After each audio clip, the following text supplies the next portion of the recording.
temptation to go and hide, just like our colleagues have done, Mr. Speaker. I would be somewhere in Kimondi Forest near Kapsabet, running away from my president. And I want to ask, in fact, this should be corruption, where you run away from your duty, Mr. Speaker.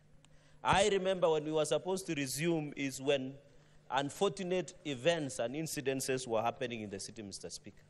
Mr. Speaker, I'm happy that I'm among the senators who found it wise to continue with our duty because we are being paid to proceed with our duty as envisaged by Article 96, Mr. Speaker.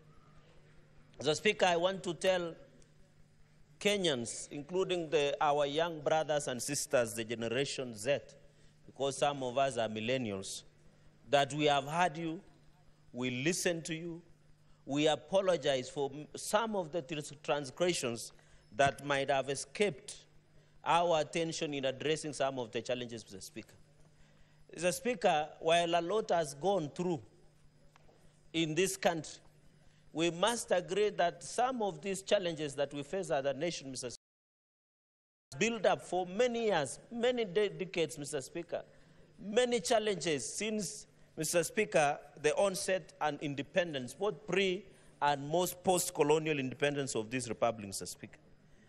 Mr. Speaker, on Tuesday, when the young people decided to visit Parliament and enjoy the hospitality, although they went away with a number of flags, Mr. Speaker, and also were able to take photos at the floor of the House, at the National Assembly to be precise. And I saw one of the pastors, I don't know, speaking at that aftermath, Mr. Speaker. It was very unfortunate, Mr. Speaker. I saw people who were running helter and skelter, Mr. Speaker. The unfortunate part, as we was some of the media houses were streaming live, Mr. Speaker, exposing the lives of many members of Parliament. Mr. Speaker, I know yourself, not specifically, but the substantive Speaker and Senator Chute and other colleagues said to use ambulances, Mr. Speaker, to escape the arm, Mr. Speaker. Even as that happened, Mr. Speaker, and I want to point out this, under Article 118, Article 34 and 35, right to freedom of information and media, we should not, even at any given time, Mr. Speaker, block or deny access to media the way it has been done, Mr. Speaker. We should look access of media to the floor and to Parliament prisons case by case, Mr. Speaker, because I'm told there is a silent gag order that has been issued against access of media to the prisons. Very unfair. Kenyans need to know what is happening, especially as the legislators transact business, Mr. Speaker. So I hope through your office you can consult and ensure that case by case, while I do not agree that media were able to expose members of Parliament and report live that they were being evacuated through the tunnel or being taken away by the ambulances or they were changing clothes, Mr. Speaker, I met one member of National Assembly, decided to remove the entire suit and wear a vest and a boxer to escape the rat, Mr. Speaker, through Landimawe, Mr. Speaker, in this city. While those are tactics that people evaded what was happening in that day, Mr. Speaker, it is not a justification to deny media access and access to media to the prisons of Parliament. And therefore, I want to ask your office and Parliamentary Service Commission to resist the temptation to give out unconstitutional orders of denying access of media, because Kenyans need to know what we are doing. Mr. Speaker, I've used an example of 1932, when there were allegations that there was a letter that was being sent to the House of Congress and Senate that had poison. The Congress decided to close the House and run away.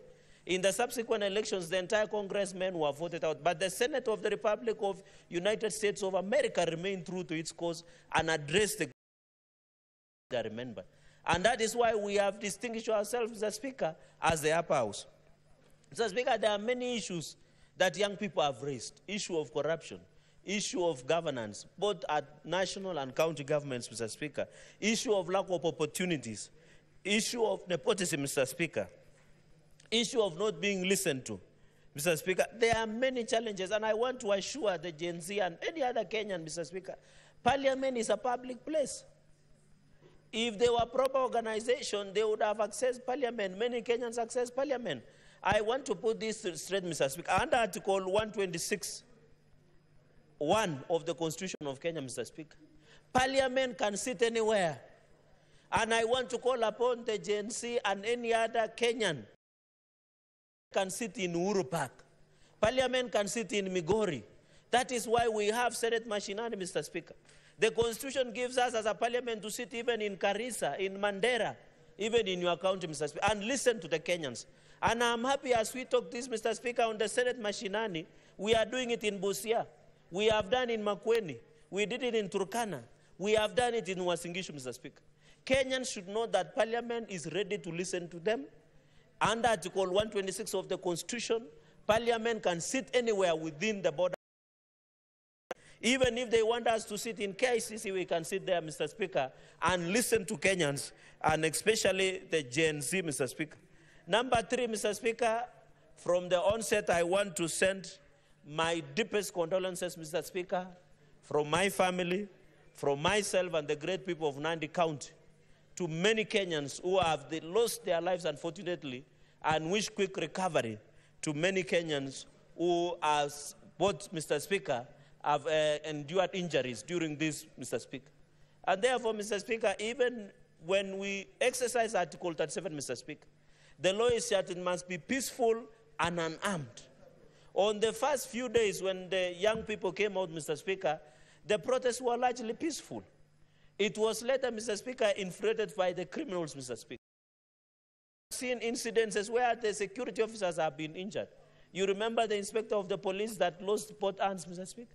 We have a number of police officers who they have injured and some have lost their lives, as well as the protesters, Mr. Speaker. I want to ask, even as you protest under Article 37, Mr. Speaker, which is your right, peacefully and unarmed, let us resist the temptation of allowing goons and criminals to infiltrate, Mr. Speaker. And I want to challenge the DCI and other security agencies, Mr. Speaker. Should anybody who is a criminal or goon who is looting public property, Mr. Speaker, because I know, Mr. Speaker, the business community was stating that, and I hope the Ministry of Interior will sit and evaluate at the end of all these chaos, Mr. Speaker, because I saw they were putting value of looted property to be around 3 billion Kenyan shillings, Mr. Speaker. Therefore, I want to challenge, Mr. Speaker, that even as young people and any, they should do so in a peaceful manner, and the police should provide, Mr. Speaker, the necessary security. Mr. Speaker, I want to borrow the many other issues that my colleagues and associates strongly with.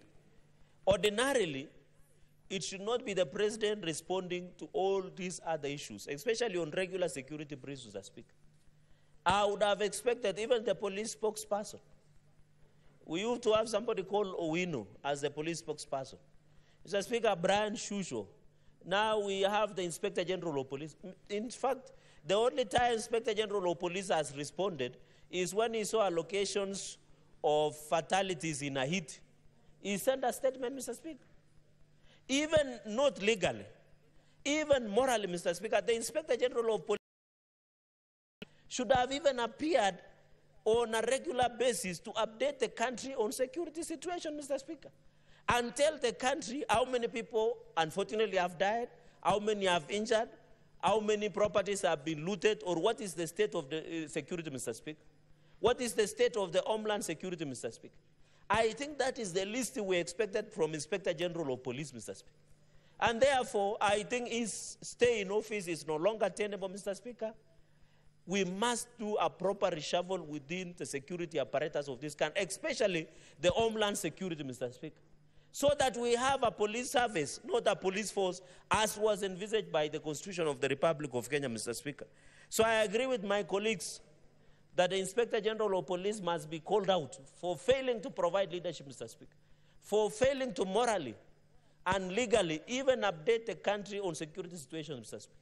We are being told there was demos, Mr. Speaker, yesterday. There are others being planned on the way. The least we expect cases of where police have shot, Mr. Speaker, incidences. He should be briefing the country at what circumstances that the police shoot some of the